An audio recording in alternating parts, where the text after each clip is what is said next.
Well, good morning, everyone. One more time, I want to thank you for being here. Whether you're here live, online, on demand, or podcast, we're in episode 3 of a 4-part series called Unsatisfied. We've been trying to discover what is the meaning of life. Why am I here? Is this it?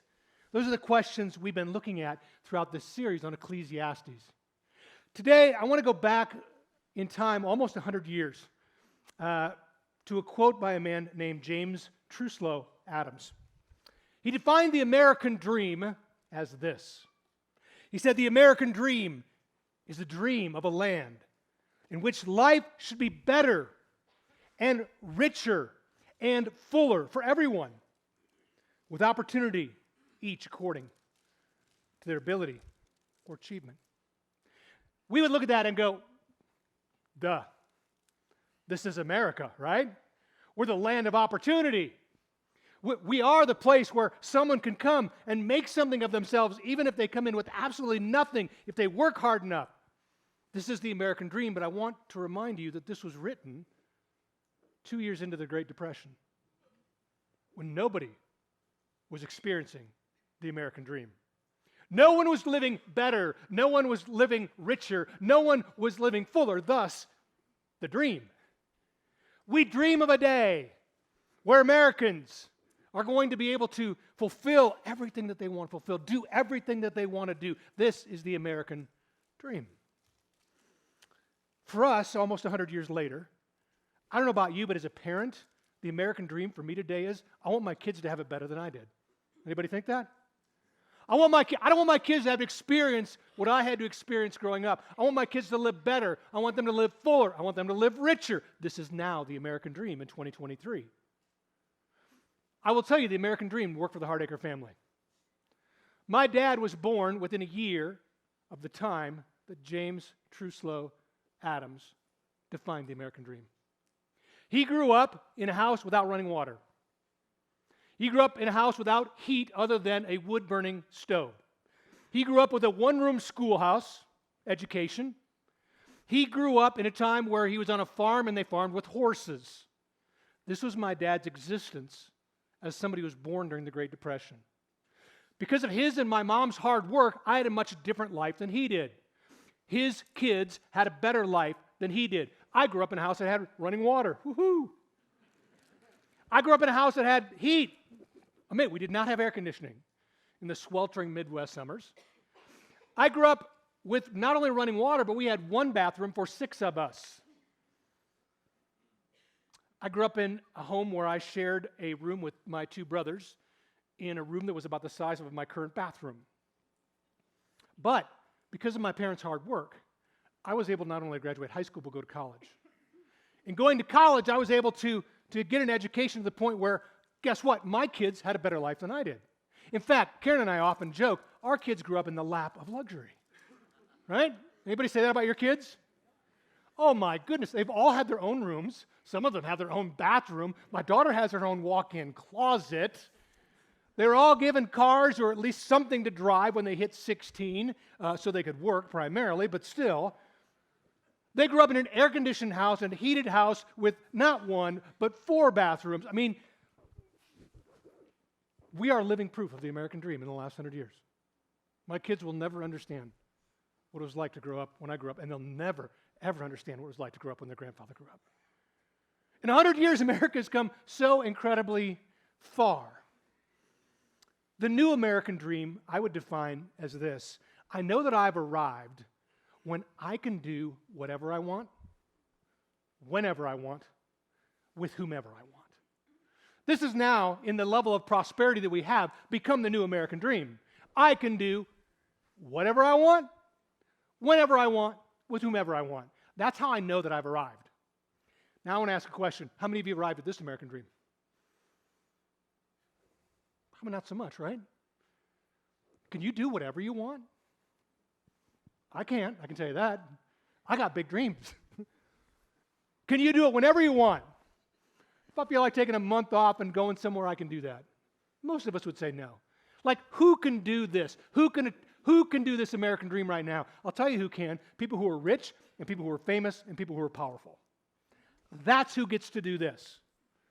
So we look at movie stars, we look at celebrities, we look at athletes, we look at rock stars, we look at people who have it all, and we think this is the only people in America who can really do whatever they want, whenever they want, with whomever they want. Is there a shortcut to get there? How do I get from where I'm at to there? I'll tell you how. The lottery. We've got a method. We've got a method to become rich and powerful and famous here in America. We put together a system. Not very many people are going to attain it, but there are going to be some people who do not need to be incredibly talented. They don't need to be incredibly athletic. They don't need to be incredibly artistic. All they got to do is play to win. Question for you. How long has the lottery been around? Multiple choice, everybody votes. Multiple choice, let's give them a test. When did the lottery start in America? 1776, 1855, 1936, or 1961? 1776, where are my 1776 people? Okay, very, very few. How about my 1855, Civil War era? How many? Oh, okay. Y'all got to vote. Did I? Okay. 1936. All right, and 1961. Okay, 61, for those of you joining us online, 61 was by far the runaway answer. But the actual answer is 1776. I share that with you because I want you to understand how deeply woven into the fabric of our country is this concept of being rich and powerful and famous. I want you to know this started from our beginning of the country. A couple facts. In 2021, which is the last year we have statistics of the lottery, in 2021, 57% of Americans played the lottery.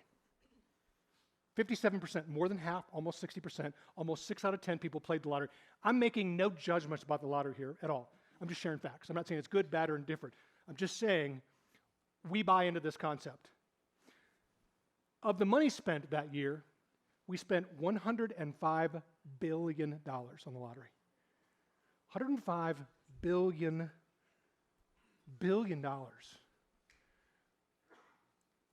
Again, what I want to establish for you today is how deeply this is ingrained into the culture of our country, that the ultimate goal in life, the American dream as we know it, is to become rich and powerful and famous, and 6 out of 10 people will chase after it, and $105 billion will be spent every year to chase after this.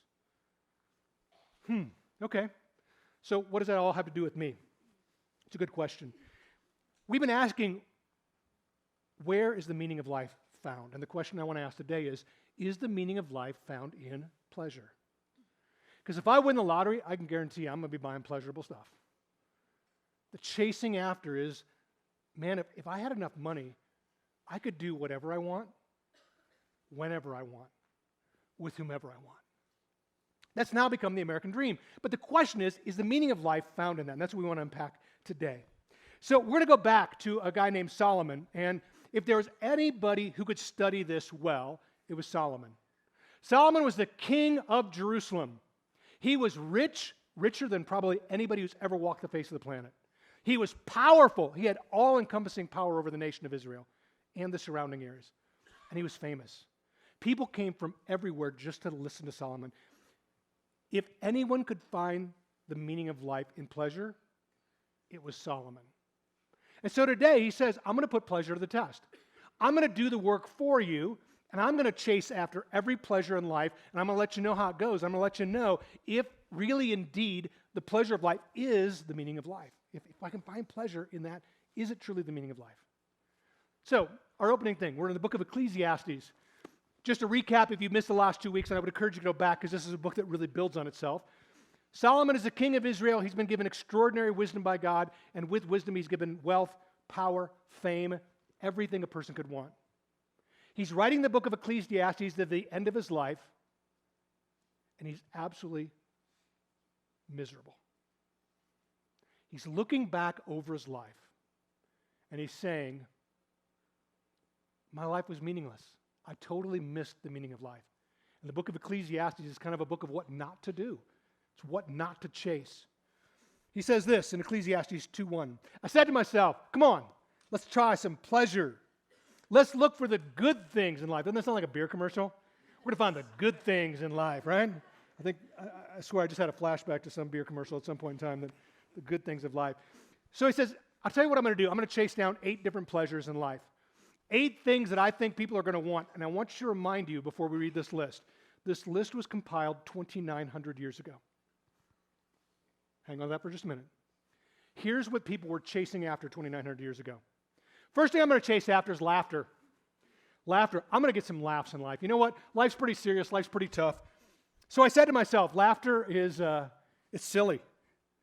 What good does it do to seek pleasure? There we go. Laughter's silly. What good does it do to seek pleasure? How much of the time do we spend on trying to laugh? A lot of social media is built on laugh. Memes are nothing but laughs, right? Why? Because life is serious. Life is hard. Life is frustrating. Life is overwhelming. Sometimes it's just good to laugh, whether we go to a comedian, whether we watch a funny show on TV, whether we watch a great Netflix series that's a comedy, whether we chase after things that are funny. Why? Because life is serious sometimes, and it's just good to laugh. Solomon goes, man, I chased all the laughter in the world. Didn't really find it there. So then I moved on. Then I moved on to alcohol. Because every comedy club knows that if you serve alcohol, the jokes are a lot funnier. Right?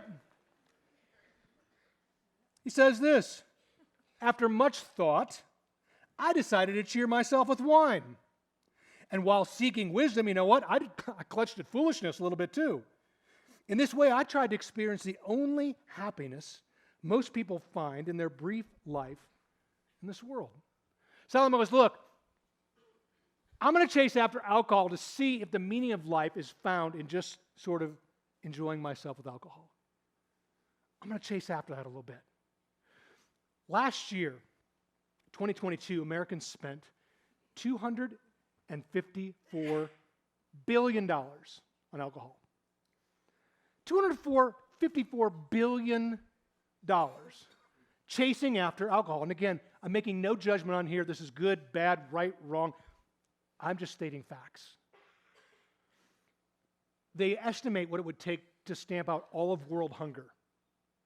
Be about $250 billion a year. For $250 billion a year, no one would go to bed hungry in the entire world. Most of us would say, man, that would be a great thing if we could stamp out hunger. Man, if we could feed the world, that would be great. We actually have the resources to do that. We just allocate it differently.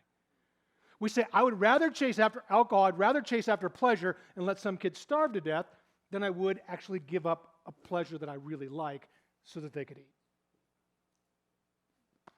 Wow. Okay? He didn't find it in alcohol, so he said, you know what I'm going to do? I'm going to build me a big old mansion.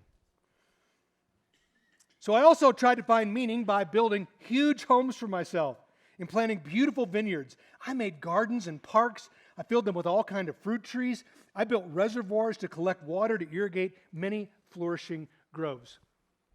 It's fascinating to me that when somebody hits it big, whether it be lottery, an athlete, you know, that the quarterback who just signs a $500 million contract, the rock star who just sells out everything and drops albums and just sells like crazy, one of the first things they do is that they buy mansions, and it's always fascinating to me. What do 4 people do living in a house with 29 bedrooms and 18 bathrooms? I mean, it's a dead serious question. Like, what's the functionality? It's cool. It looks really nice. I understand the appeal visually, but practically, like, what do you do with that money? I bet there are rooms you don't even see. I bet there are rooms you never walk into. You can't even have enough guests over to fill, like a hotel. What do you do with that much space? What drives people when they have enough resources, when they're rich enough, powerful, famous enough? What drives people to build mansions? Some of it's just competition, right? Well, they've got a mansion, and so I'm going to build a bigger mansion, a fancier mansion with a cooler pool and bigger gardens and cooler look. And it's fascinating to me that when someone acquires enough wealth in America, this is the natural thing we chase after. Solomon goes, look, man, I built the best. I was the only one around with a mansion like mine. I built a palace. I built a temple. I built everything. But I can tell you this, the meaning of life's not found there. It's just a big old empty house. So he said, now that I got a mansion, I got another need. I'm going to chase after some servants.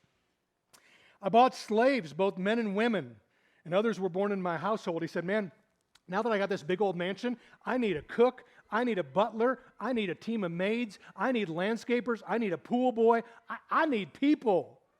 I need all kinds of people. And so he hires people, and he brings on people. He brings on an entire staff to take care of his stuff. But he said, you know what? Even when I had people waiting on me hand and foot, meaning of life wasn't found there either. So he said, well, you know what? Then I moved on. I decided I was going to get me some possessions. He said, I also owned large herds and flocks, more than any kings who'd ever lived in Jerusalem before me. His possessions in the day consisted of sheep and goats, maybe some cattle. I don't know about you. If I hit it big, I'm not buying any cattle. I'm not buying anything like that, primarily because the HOA says I can't have it anyway. We can't even have chickens, so I don't think this is going to be a big deal. I think our luxury is a little bit different now. We love other possessions. We love watches, and we love purses, and we love cars, and we love boats, and we love wave runners, and we love snowmobiles. And we have all kinds of other pleasures that we chase after that Solomon didn't even have available to him. But he says, I'm going to find the meaning of life in these things. And then he found, you know what? It's not there either. So now what do we move to? He says, you know what? I'm going to move to investments. Some people don't like to spend money. Some people like to save money. Some people like to hoard money. Some people just like to have a nest egg of money sitting somewhere. Solomon goes, you know what? I had that. He said, I collected great sums of silver and gold, the treasure of many kings and provinces. It's estimated that Solomon at one point in time owned more gold than anybody in the history of the world. That he had palaces and rooms just filled literally to the brim with gold. He had everything you can imagine. He had his 401k filled up. He had his 529 filled up. He had his treasuries filled up. People came to just gawk at the opulence in which Solomon lived. And Solomon goes, you know what? Even when I had all of that, and you would think that would give me an incredible amount of security and a incredible amount of meaning of life, wasn't there either. So he said, then I went to entertainment. I hired wonderful singers, both men and women. Solomon could have any concert he wanted inside his palace. He could bring in orchestras and operas, and he could bring in rock stars, and he could bring in anybody he wanted to. Because he said, you know what? I thought if I chased after that, maybe that would give me some satisfaction. But he goes, you know what? I didn't find it there either. One last-ditch effort I'm going to work on. Solomon goes, I've kind of exhausted everything else in life. Now I'm going to chase after sex. And I, Solomon, had many beautiful concubines, which we defined last week as friends with benefits. About 300 of them. It's a lot of benefits. I had everything a man could desire. Solomon finally comes to the end of this list, and he goes, you know what? There was nothing I didn't have. I was rich enough, I was powerful enough, I was famous enough to do whatever I wanted to, whenever I wanted to, with whomever I wanted to. There was nothing I didn't have. And you know, as I go down through this list, laughter, alcohol, mansions, servants, possessions, investments, entertainment, sex, you know what I think to myself 2,900 years later? Nothing's changed. Nothing. It's amazing to me. People go, Mark, the Bible's an outdated book. Doesn't understand our culture at all. I think it understands our culture perfectly. I think these are the same things we chase after today. If we have the resources, this is what people chase after, trying to find the meaning of life. Solomon said this, just to make it really clear how hard he chased after this. So I became greater than all who had ever lived in Jerusalem before me. My wisdom never failed me. Anything I wanted, I would take. I denied myself absolutely no pleasure. Solomon goes, look, guys, if you could get it, I got it. If you could have it, I had it. If it was obtainable, I obtained it. Like, I left no stone unturned. Trust me, I ran down every road as far as I could. Solomon, what was your conclusion? After being a person who could actually do what so many Americans wish they could do, but can't. He concludes this. But as I looked at everything I'd worked so hard to accomplish, it was all so meaningless. Like chasing the wind. There was really nothing worthwhile anywhere. Solomon goes, man, I did it all. I chased after it all. I went after it all. I pleased myself in every way possible. And you know what? I'm still sitting at the end of my life, and I'm miserable, and I'm upset, and I'm angry because somewhere along the way, I missed it. The meaning of life wasn't found in any of these things. So what can we take away? Up until this series, we've defined the problem that chasing after things under the sun, apart from God, doesn't seem to work. But what can we learn about pleasure today? Because I believe we're in a culture that really puts a high value on pleasure. What can we learn from Solomon so that we don't get to the end of our lives and look back and go, you know what? Missed it. I chased after some things that just don't give meaning. The first is this. Pleasure was God's idea. Pleasure is God's idea. Before we throw pleasure completely under the bus and go, you should live this really self-denying life, you should live this miserable life, you shouldn't pleasure yourself in anything, that's not true either, all right? That's going from one end of the pendulum all the way to the other and living this sort of self-abasing, monastic, I can't surround myself with anything pleasurable because it's all bad. Not so. God created us for pleasure. I want you to think about the things that you find pleasurable. Here's the great thing. Science is catching up to God's truth. God said, I created you to enjoy pleasure. Now science has a way of explaining that. There's places in your brain, you've got pleasure centers in your brain, that certain things stimulate to make us feel pleasure. Almost always, pleasure comes through our senses.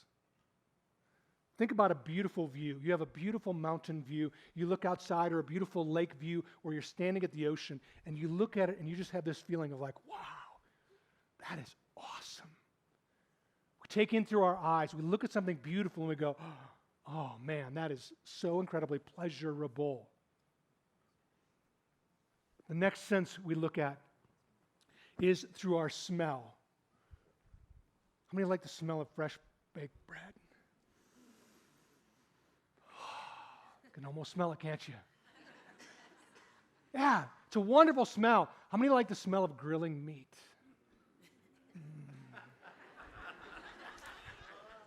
Somebody ready to go get lunch right now?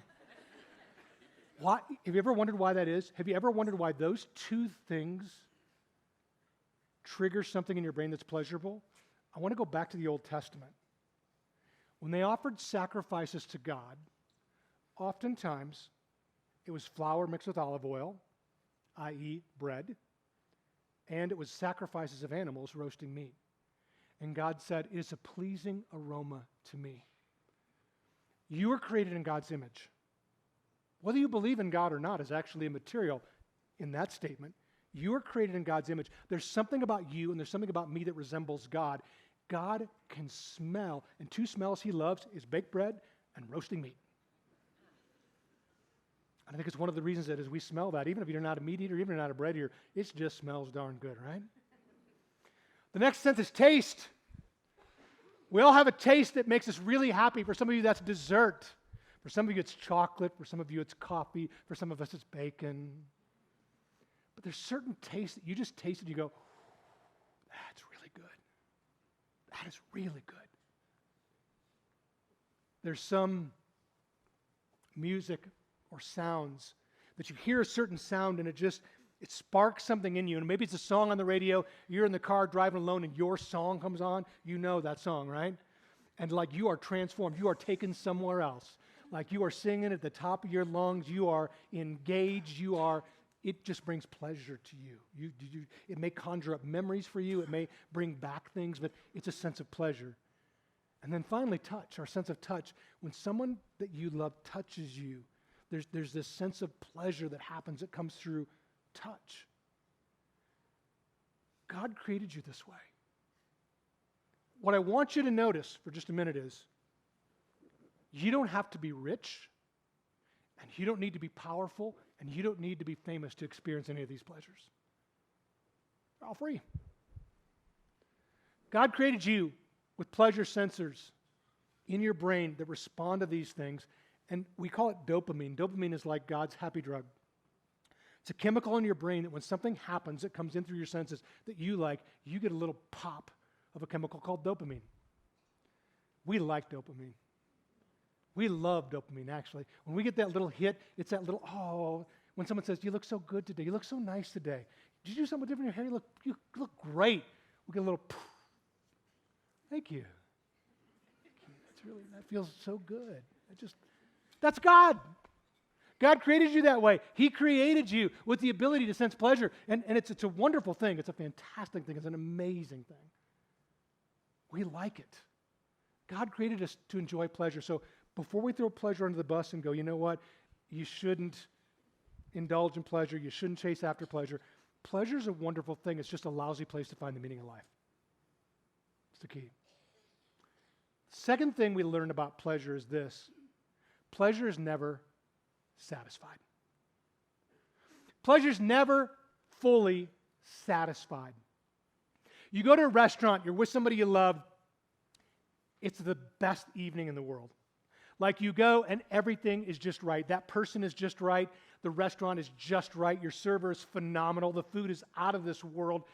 It couldn't be a better night. It's just amazing. Dopamine is going off everywhere, and you are super happy, and you are just, you come back and you say, that was the greatest thing in the world. And you think to yourself, we're going to do that again. We're going to go back next week. We're going to recreate it because it was so good. And you go back next week, and it's okay. But it's not great. It's not quite the same. The food was good, but it wasn't quite as good. The service was good, but it wasn't quite as good.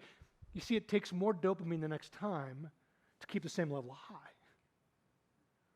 Dopamine is incredibly addictive. This is why when you take a selfie and 30 people go, oh, you look so great. And you go, wow, 30 people, man, that is fantastic, and you're popping off. The next time you take a selfie and you get 30 likes, you go, nobody likes me. You know why? Because it takes 50 likes next time. And that's not enough, so you just keep taking selfies. It's never, ever satisfied. Ever. That's why pleasure can be so addictive. And this is the danger with addiction. A good thing taken to an extreme can be a bad thing. Any of the things that Solomon listed there that he was chasing after, they're not necessarily bad things. They're only bad when we try to make them the meaning of life and we continue to do them hoping for a better result because it takes more and it takes more and it takes more and it takes more, and the next thing you know, we're addicted to something. See, the enemy comes and takes good things and he twists them and he turns them. John 10:10 says this: the thief's purpose is to steal and to kill and destroy. The enemy comes along and takes something that's very good, sex, very good, twists it, distorts it, puts it in different contexts, say, you just enjoy this any way you want, whatever I want, whenever I want, with whomever I want. Takes it, twists it, and all of a sudden something that was meant to be really, really good turns out to be really, really dangerous. Jesus came along in the second half of this verse in contrast and says, my purpose is to give them a rich and satisfying life. I came that people might find satisfaction in life. What an amazing thing. That great theologian Jim Carrey once said, and I quote, I wish everyone could experience being rich and famous so they'd see it wasn't the answer to anything. Here's a man who's probably made more money than any of us ever will.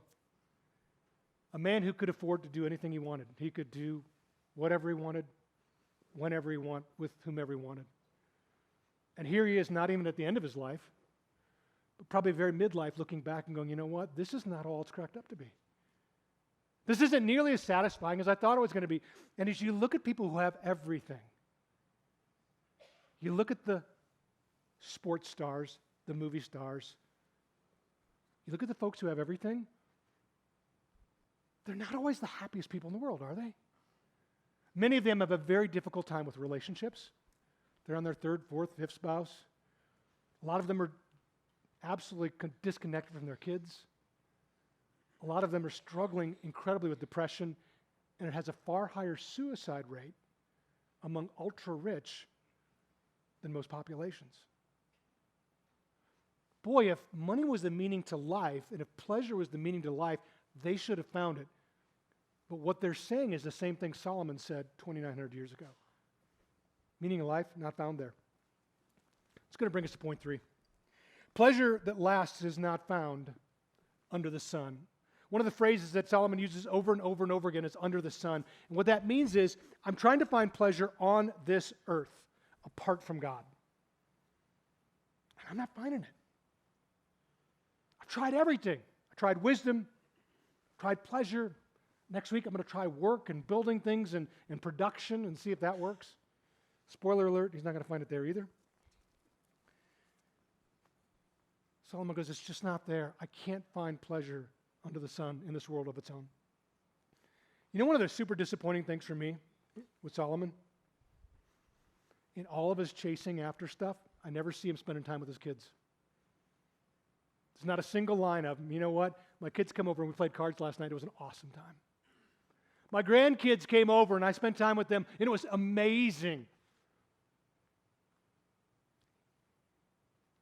He didn't pursue anything with relationships. He turned his back on God, and it would appear that he turned his back on really just about everybody. He was a lonely, rich, grumpy old man at the end of his life who had everything given to him in life. So what's the answer for us? Psalm 16:11. The psalmist wrote this. This would have been Solomon's dad, David. You will show me the way of life, granting me the joy of your presence and the pleasures of living with you forever. Solomon's dad knew. He knew the meaning of life. He said the only place we can find the meaning of life is in a relationship with God. If we try to find happiness, if we try to find satisfaction, if we try to find meaning in this life apart from God, he says you are not going to find it. You are going to chase and you're going to chase and you're going to chase, and you're going to be disappointed at the end of your life, and you're going to say, you know what? I missed it. I missed it. Why is it important to understand Ecclesiastes? Why is it important to understand Solomon's life? Because history repeats itself. History repeats itself. We chase after a lot of things that are lesser gods. There's something cool going on right now in our nation. You've probably heard about it. The Asbury University, all of a sudden students gathered almost a couple weeks ago now just for a normal chapel service. And somewhat of a revival just broke out, where God's Spirit just showed up. And now it's spreading to other universities. And I think great movements of God oftentimes start with the next generation, the college generation. I believe that God is calling a generation back to himself because our kids are looking at Christianity today sometimes and going, I don't know if that's it. But when they authentically experience the presence of God, they begin to realize the meaning of life is truly found in that relationship with God and nothing else. And I pray that this will just continue to go on, and I don't know what God will do with this. I don't know what the Holy Spirit will do with this, but I think we need to be aware, we need to be ready, and we need to know that if you're going to find satisfaction in life, it's only going to be found in a relationship with God. And I want to pray for us as we wrap up this session. God, we thank you for the truth of your word. We thank you for Solomon. We thank you for his example. God, even if it's a bad example, even if it's an example of what not to do, and God, I know how easy we are drawn into lesser gods. I know how tempting that is for us. We love pleasure. But God, I pray that we would turn away from anything that distracts us from you. God, we thank you for what you're doing across this country right now. We thank you for what you're doing in our young people. God, we pray that revival would break out and that your Holy Spirit would fall and that your presence would be felt. God, I pray that we would find satisfaction in life in nothing short of you. God, we welcome you into this place, and we welcome you into every heart and every home and every single one of us as we turn our focus and our eyes on Jesus. Amen and amen.